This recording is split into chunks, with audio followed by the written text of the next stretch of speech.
ইমানদার হয়ে যাবে বলেন সুবহানাল্লাহ।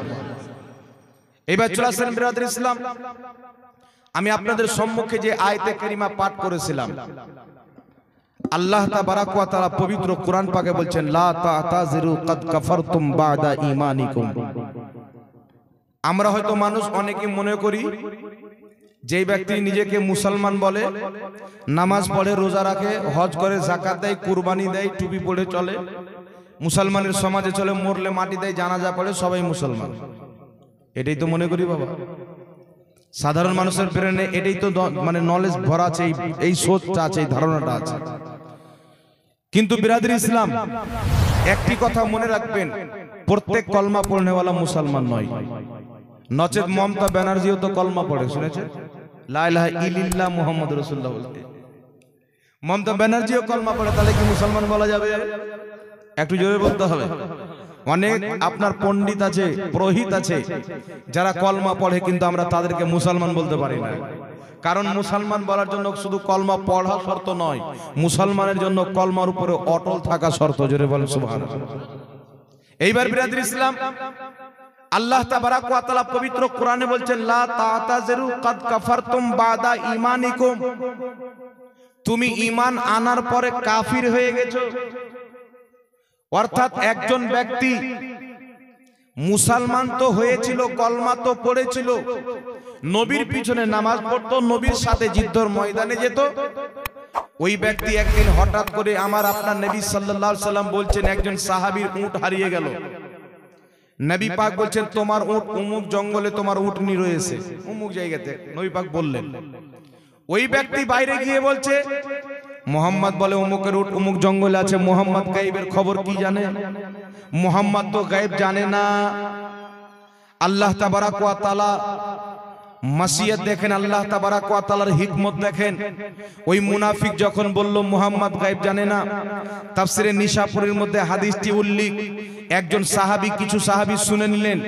তারপরে যখন শুনে নিলেন, তারা তো বলছে আমরা মজাক করছিলাম, আমরা তো ঠাট্টা করছিলাম।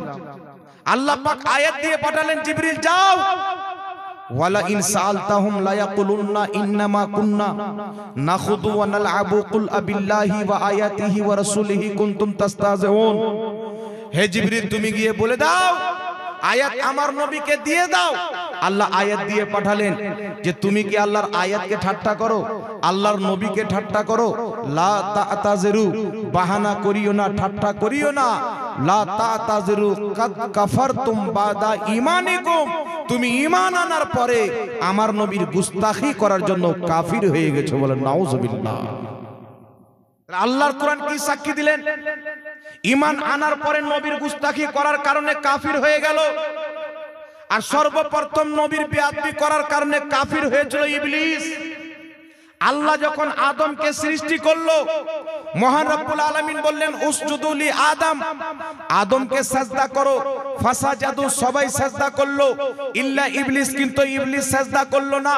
আল্লাহ তাবারাক ওয়া তাআলা ইবলিসকে শয়তান বানিয়ে দিলেন, কাফির বানিয়ে দিলেন। ইবলিসের কি নামাজ ছিল না? ইবলিসের কি ইবাদত ছিল না? শুনেন, 6 কোটি বছর ইবলিস ইবাদত করেছিল, সাজদা করেছিল, তাসবিহ তাহলিল করেছিল, জিক্র আজকার করেছিল। কিন্তু আল্লাহ তাবারাক ওয়া তাআলা পৃথিবীকে একটা পেগাম দিয়ে দিলেন, কুরআন পাকে একটি শিক্ষা দিয়ে দিলেন। যদি কোনো ব্যক্তি 6 কোটি শুধু নয় 6 আরব বছর নামাজ পড়ে, কপালে ঘাটটা থাকে, প্রত্যেক বছর হজ করে, আমার নবীর বুকস যদি তার অন্তরে থাকে, আমার নবীর যদি গুস্তাখি করে, যতই নামাজ পড়ুক ওই ব্যক্তি কাফির হয়, মুসলমান থাকতে পারে না। জোরে বলেন সুবহানাল্লাহ। মুসলমান থাকতে পারে না, কারণ যদি নামাজ পড়লে মুসলমান হয়ে যেত। আল্লাহ বলতো ইবলিস আদমকে সাজদা করলি না তো কি হলো? আমার ইবাদত তো 6 কোটি বছর করেছো, 6 কোটি বছর সাজদার বরকতে তোমাকে মাফ করে দিলাম, 6 কোটি বছর নামাজের বরকতে মাফ করে দিলাম। কিন্তু আল্লাহ বলছে ইবলিস কিয়ামত পর্যন্ত আমার বান্দা হবে। কেউ গুনাহ করবে, কবিরা গুনাহ, সগীরা গুনাহ, বড় বড় গুনাহ করে আমার কাছে কান্নাকাটি করবে, তওবা করবে, আমি ক্ষমা করব। বড় বড় পাপের ক্ষমা তো আমি আল্লাহ করে দিব। কিন্তু যেই ব্যক্তি আমার নবীর গুস্তাখি করবে, বেয়াদবি করবে, তার কোনো মাপ নাই, সিধা জাহান্নামে যাবে। কাফির হয়ে যাবে। যতক্ষণ পর্যন্ত তওবা করে মুসলমান না হবে ওই ব্যক্তিকে কাফির মনে করা হবে। আচ্ছা বলেন তো বাবা, ইবলিস কি আগে ভালো ছিল না? জোরে বলতে হবে। ফেরেশতাদের শিক্ষক, আল্লাহর আরশের তওয়াফ 30,000 বছর, হাজারো বছর ফেরেশতাদের শিক্ষকতা করেছিল। জান্নাতে যেত আসতো, জান্নাতের মধ্যে ছিল। আদম নবীকে সাজদা করলো না, জান্নাত থেকে বের হয়ে গেল। এখন অনেক নামধারী মুসলমান তো জান্নাতের খুশবু পর্যন্ত শুঁয়েনি, জান্নাতের গেট দেখেনি। ইবলিস ঝুঁকতে অমান্য করেছিল, এখন কিছু নামের মুসলমান উঠতে অমান্য করে। ও ঝুঁকতে অমান্য করেছিল, কিছু উঠতে অমান্য করে। কথা বুঝে যাচ্ছে বাবা? ইবলিসের কাছেও বাহানা ছিল, এদের কাছেও বাহানা আছে। ইবলিসের কাছে বাহানা ছিল, এদের কাছেও বাহানা। তো ইবলিস বাহানা করে বাঁচতে পারেনি, এরাও বাহানা করে বাঁচতে পারবে না। জিবরিল ঝুঁকে গেছেন, মিকাইল ঝুঁকে গেছেন, ইসরাফিল ঝুঁকে গেছেন। কারণ প্রত্যেক ফেরেশতা জানতো আল্লাহকে তো সাজদা করি, আল্লাহর তো ইবাদত করি, কিন্তু আল্লাহ যাকে মহব্বত করতে বলবে, যার তাজিম করতে বলবে, যার সামনে ঝুঁকতে বলবে, তার সামনে ঝুঁকতে হবে। সেই রকম সুন্নি জানে নবীর জন্য দাঁড়াতে হলে দাঁড়াতে হবে, গর্দান দিতে হলে গর্দান দিতে হবে। বল সুবহানাল্লাহ। নবীর জন্য জান লাগলে দিতে হবে কি হবে না? একটু জোরে বলেন। হযরতে আবু উবাইদা বিন জাররা নবীর মহব্বতে নিজের বাপকে কতল করেছেন। অন্য সাহাবী নিজের ভাইকে কতল করেছেন, কোন সাহাবী মামুকে কতল করেছেন, নিজের বাপকে কতল করে দিয়েছেন, কোনো গম নাই। নবী বলছেন তুমি আল্লাহকে রাজি করেছো, নবী বলছেন তুমি আল্লাহকে রাজি করেছো, আমি নবীকেও রাজি করেছি। তো সাহাবায়ে কেরাম নবীর মহব্বতে বাপকে কেন কতল করেছেন? বাপ নবীর বিপক্ষে ময়দানে, বেটা নবীর পক্ষে যুদ্ধের ময়দানে বেটা বাপকে হত্যা করেছে, নবীর দুশমন মনে করে। জোরে বলেন সুবহানাল্লাহ।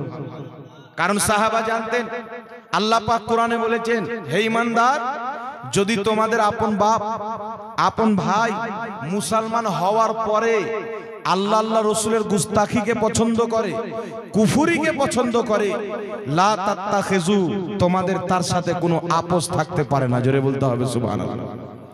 কারণ নবী পাক সাল্লাল্লাহু আলাইহি সাল্লাম বলেন, বুখারী শরীফ ঈমানের অধ্যায়ের হাদিস, মিশকাত শরীফ ঈমানের অধ্যায়ের হাদিস, মুসলিম শরীফের মধ্যে হাদিসটি লিপিবদ্ধ।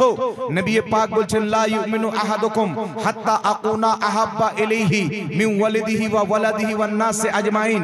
নবী পাক বলেন, অতক্ষণ পর্যন্ত কোন ব্যক্তি মুমিন হতে পারে না, ঈমানদার হতে পারে না, যতক্ষণ পর্যন্ত নিজের বাপ চাইতে বেশি, মা চাইতে বেশি, ভাই চাইতে বেশি, ছেলে চাইতে বেশি, মেয়ে চাইতে বেশি,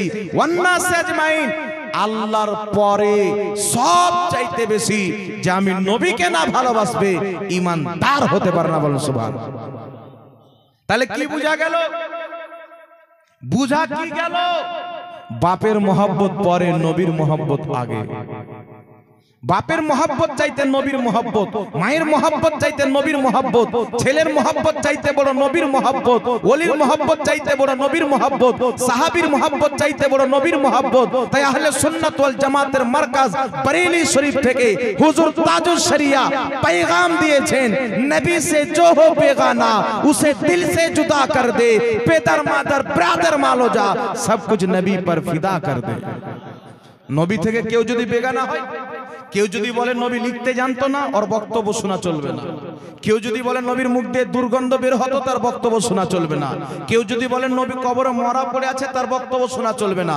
কেউ যদি বলে নবী নিজেই ফেলফেল করে তাকিয়ে থাকবে, আমার নেকির পাল্লা ভারী হচ্ছে না, গুনহার পাল্লা ভারী হচ্ছে, নাম আহলে হাদিস দিতে পারে, মুসলমান হতে পারে না, নাম তবলিগি দিতে পারে, মুসলমান হতে পারে না, নাম জামাতে ইসলামী দিতে পারে, মুসলমান হতে পারে না, নবী পাকের চুল পরিমাণে বেয়াদবি করনে वाला নামাজ পড়ুক মুসলমান নয়, না রোজা রাখুক মুসলমান নয়, হজ করুক মুসলমান নয়। মুসলমান হওয়ার জন্য নবীর তাজিম জরুরি, নবীর মহব্বত জরুরি। জোরে বলুন সুবহানাল্লাহ। আর বলছেন নবীর মুখ দিয়ে দুর্গন্ধ বের হতো, বলছে আহলে হাদিস। কিসের আহলে হাদিস তুই রে? তুই তো আবু জেহেল চাইতে খারাপ। বলছেন নবী কিয়ামতের ময়দানে নিজের মেয়ে ফাতেমাকে বাঁচাতে পারবে না, তো আমাদেরকে কি বাঁচাবে? এই কথা বলে কি বলে না বাবা? আমি মিথ্যা বলছি? আপনারাও হয়তো ইউটিউবে শুনে হবে এই সমস্ত মৌলবীকে তালাক দিতে হবে, আর ইহুদি খ্রিস্টান চাইতেও খারাপ, যে টুপি লাগিয়ে দাড়ি লাগিয়ে নবীর বেয়াদবি করে ইসলামের নামে। ইহুদি খ্রিস্টান তো ইসলামের প্রকাশ্য দুশমন, এরা গোপনের দুশমন, আর প্রকাশ্য দুশমন চাইতে গোপনের দুশমন বেশি ডেঞ্জারাস। কথা ঠিক না বেঠিক? একটু জোরে বলতে হবে। প্রকাশ্য দুশমন চাইতে, আপনার বিদেশে দুশমনি আছে অসুবিধা নাই, বাড়ির পাশে যদি দুশমনি হয়ে যায় ঝামেলা হবে কি হবে না? অশান্তি